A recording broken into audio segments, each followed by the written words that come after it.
Today, I want to share with you why SMART goals aren't smart enough to use for your career and development goals. And then I'll share how to set actionable career and leadership development goals that you can achieve this year. Let's get started. Hi, I'm Mel Savage, executive coach for pre-executives who want to be better leaders in their career. If that's you, then make sure you subscribe to this channel. At this time of year, many people are setting objectives for their career and leadership development goals. In my 25-year corporate career, I've written a lot of plans and I've developed many of them with my teams. And it's at the beginning of the year that you take stock and decide what you want to achieve in the coming year, right? You have goals. Maybe you got some feedback at the end of last year on areas for improvement. And there's also special projects or people that you want to work with, etc. And you take all those things and you put them together into a career plan. And then sometimes you lose track of that plan along the way, or you don't get as much traction against that plan as you'd like. One of the reasons you lose track is that while SMART goals are simple, focused, and easily summarized and articulated, the challenge with using these very functional, logic-based formats is that sometimes logic isn't enough to make the behavioral shifts that you need to make to become a better and stronger leader. So for instance, logically, rolling your eyes in a meeting is not a great leadership move, but you can't help yourself and you keep doing it. Or logically, it's better to let your team find their own solutions, but when something goes sideways, all the worry and the impatience of getting the thing done makes you just tell them what to do. So today, I'm going to quickly highlight what SMART goals are because most of you probably already know. And then I'll give you the main reasons that they don't work for leadership development. I'll share how to make your SMART goals even smarter and why this whole process works better for you overall. And then at the end, I'm going to walk through exactly how you can get started on this smarter process of accelerating your leadership development, like right now. And while you're watching, please share your favorite goal achievement strategy down in the comments below. It's always valuable to hear what's working for you, and it'll add value to other people watching this video. What are SMART goals?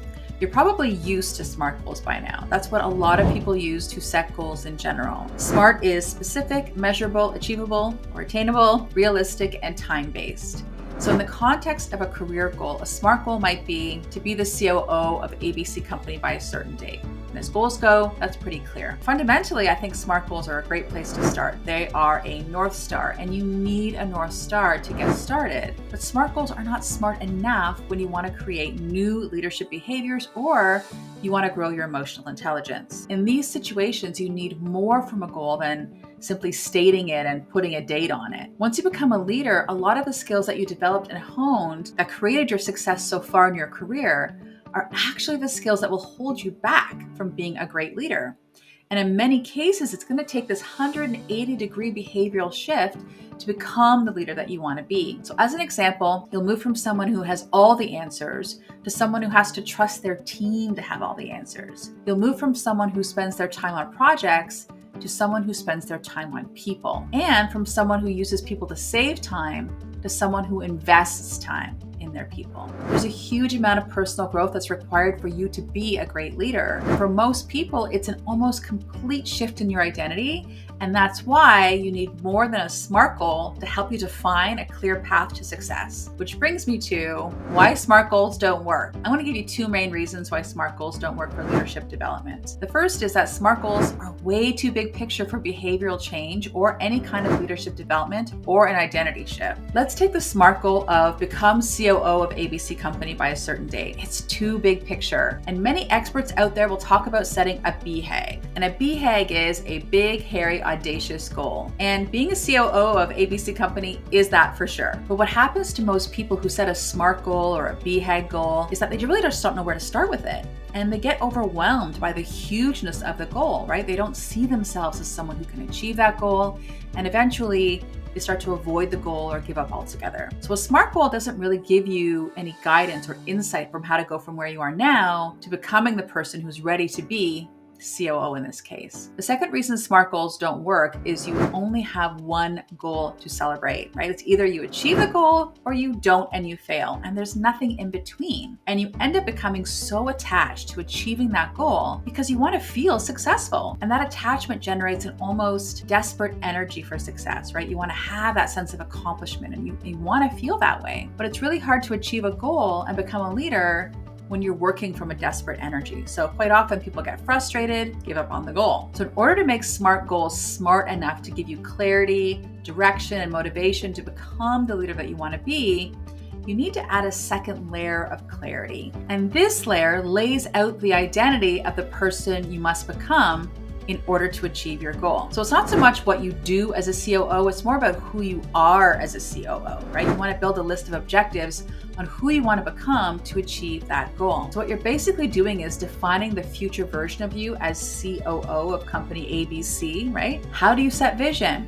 How do you manage conflict or problems, right? How do you collaborate with your peers? How do you advocate for yourself? How do you grow the capacity of your team? And on and on and on.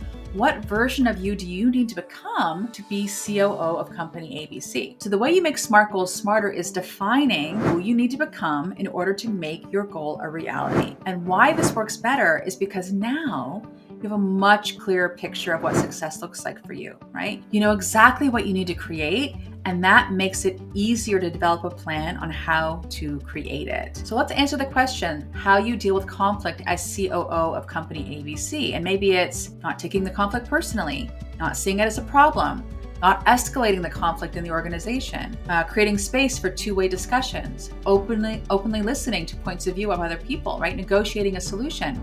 That can be the vision for how you are COO as part of your overall leadership strategy. And now that you know this about yourself, you can actually start practicing that behavior right now in small increments, which is going to give you a lot of opportunities to celebrate wins and share your success with key stakeholders along the way.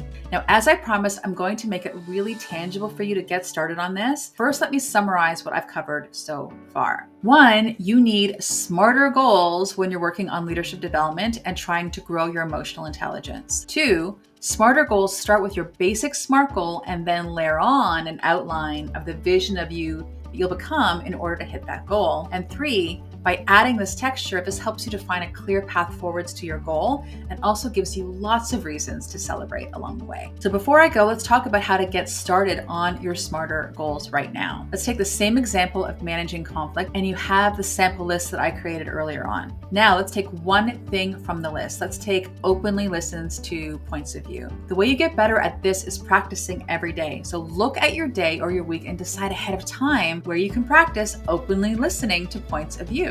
Right? Not just in conflict situations, but in all situations, right? Maybe you're in meetings this week and you decide to practice waiting for people to finish their ideas before you jump in. Maybe you're going to be practicing curiosity versus defensiveness during a question period or after a presentation this week. Maybe you'll practice asking your reports what they think before you provide them with a solution, right? Now you have something tangible to practice. Just pick one of those strategies and do it for a couple of weeks at a time, implementing it into your day job, and you'll start to see change happening so quickly. Now, before you go, give me a thumbs up if you like this video. It totally helps when you do that, and subscribe for future videos on leading your people and your career.